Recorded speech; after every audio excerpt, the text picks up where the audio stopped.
Hello hi friends, welcome to Sophie kitchen. இன்றைக்கி நம்ம மாடி தோட்டத்தில் செடி என்ன செடி வச்சுருக்கோம் பார்த்தீங்கன்னா, பெல் பெப்பர்ஸ். இது எல்லோ கலர்.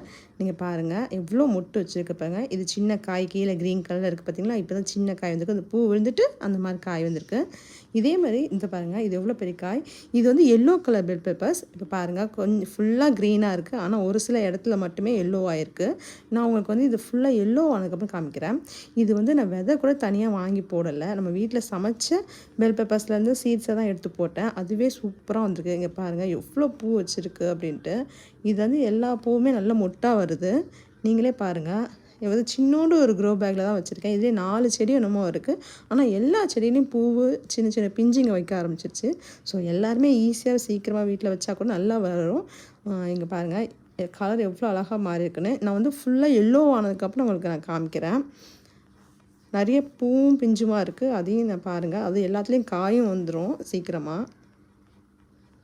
அதேமாதிரி நம்ம பக்கத்துலேயே வந்து நிறைய செடி வச்சுருக்கோம். இப்போ பாருங்கள், பச்சை மிளகாய் செடி பாருங்கள். அதுலேயும் நிறைய காய் இருக்குது. அவ்வளோ காய். செடியே ஒரு செடி சாயிற மாதிரி தான் இருந்துச்சு ஒரு காய். அந்த சைடில் இருக்க செடி, இந்த சைடில் பாருங்கள் ஃபுல்லாக காய். இலையோட காய் தான் அதிகமாக இருக்குது. இப்போ பாருங்கள் ஃபுல்லாக எல்லோ கலர் ஆகிடுச்சு. நான் உங்களுக்கு காமிச்சேன் பார்த்தீங்களா ஃபஸ்ட்டு. இது ஒரு வாரம் கழித்து நான் மறுபடியும் எடுத்த இது பாருங்கள். எல்லாம் எவ்வளோ அழகாக எல்லோ கலரில் ஆகிடுச்சு. அன்றைக்கி பார்த்தேன் பார்த்தீங்களா, சின்னோண்டு மொட்டு இது இருக்குன்னு. இது இப்போ பாருங்கள், அது பக்கத்தில் எவ்வளோ பெரிய காயின்னு. இப்போ இன்னும் நிறைய குட்டி குட்டி காயாக வந்திருக்கு. அது இன்னும் பெருசானதுக்கப்புறம் நான் மறுபடியும் காமிக்கிறேன். ரொம்ப ஈஸியாக எல்லாருமே வீட்டில் வந்து நீங்களே வளர்க்கலாம். பெல் பெப்பர்ஸ் ரொம்ப ஈஸியாக வளருது. இதேமாதிரி நீங்களும் ட்ரை பண்ணி பாருங்கள். சூப்பராக வருது. Thank you friends. தேங்க்யூ ஃபார் வாட்சிங்.